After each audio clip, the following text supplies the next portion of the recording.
Did you know out of the 72.4 million children in America, only 135,000 get adopted each year?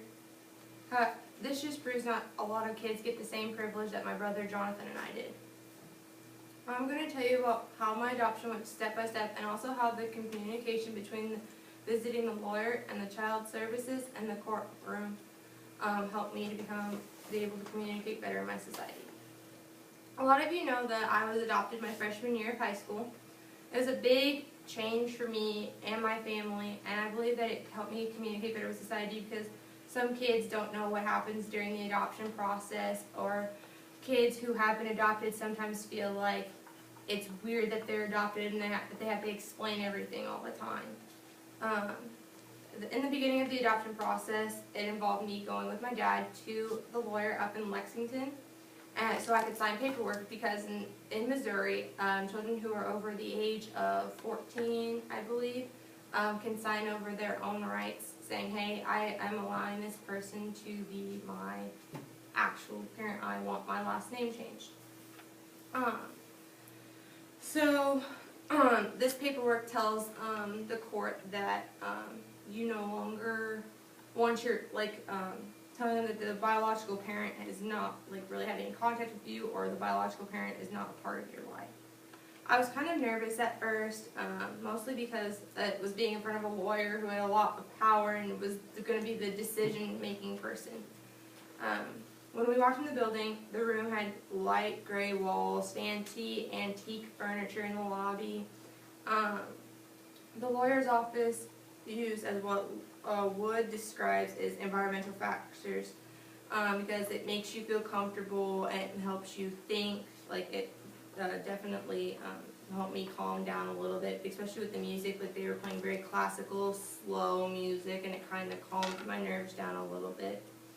The office also used proxemics, because the couches were very long and large, and they were spread out, so that way everybody could have their personal space.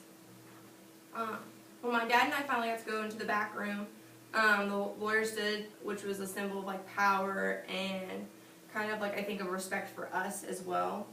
And he waved and used a nonverbal gesture of waving his hand from the chair to let it to know that we were able to sit down. And he used a lot of kinesics, or types of body language, such as leaning back to make me feel relaxed, because I was a younger kid and I didn't know exactly what was going on.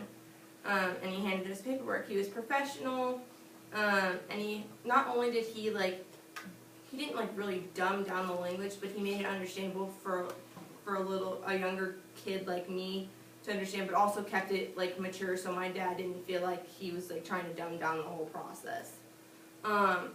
After he explained in detail what was going to go on and what the paperwork meant, he handed my dad and I a pen, so my dad could say, hey, I want this to happen, and so then I could start saying, yes, I agree that this needs to happen. And so then he was going to send, and then he described that he was going to send paperwork to this lady from the child services, so that way she could sign over for my brother's rights, since my brother wasn't of legal age to sign over for himself.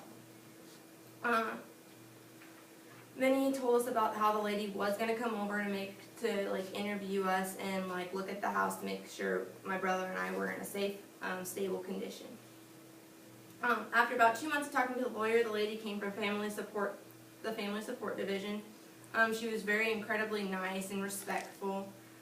She definitely didn't have proxemics at all. She was very touchy-feely, I think it was just because she was trying to comfort us, knowing that everything was okay, that we could talk to her about anything. If, say, I was being abused at home verbally or emotionally or physically, I was going to be able to talk to her about it. She definitely pulled us all aside for individual discussions and asked us questions like, what happens if you get in trouble? What is your discipline? Where do I go to school? Am I allowed to go to a friend's house? Do I have any contact with my biological father? And when she pulled me aside, I was really nervous, just because I knew she had a lot of power in her hands of whether I was going to be able to be adopted. But I could tell that she was trying to like make me comfortable, and what Woods describes this as is uncertainty reduction theory, which helps me, where she asks questions to get to know me so that way I'm more comfortable with the position I'm in. After she'd gotten the information she needed, she told us what date the court hearing was going to be and for the adoption, and then she left. Then about a month later, we went to court, and when we had waited about 3 to 4 hours for the court to finally open for us. And when we walked in, the room was bright. It had bright lights. It had like our church pews. And it also had podiums, stands. There were 2 police officers, 2 lawyers. They were both for my brother and I. And then my family. When the judge came into the room, we all stood as like a symbol of power and respect for him, because that's just what we do. It's a thing. And then we were all seated, and the judge began the process of my adoption, asking if my biological father, and asking me personal questions since I was allowed to talk for myself, because I was the legal age with my attorney also being there. I told him that I had not seen my father in about 14 years, and also other questions was like when the last time I had communication, and therefore my mom would answer. And then I thought it was,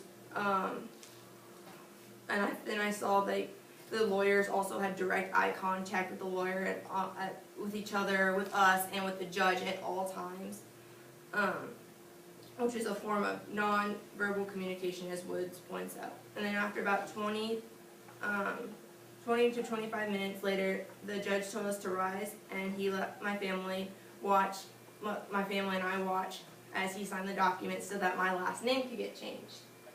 And after that, my family and I could not control our proxemics. We were hugging, we were crying, we were laughing. But this is...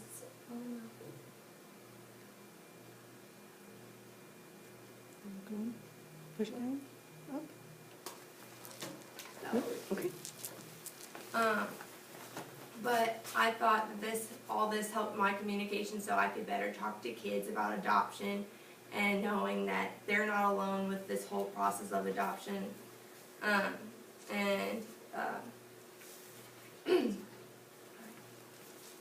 So that was the very beginning when I was still a Miller.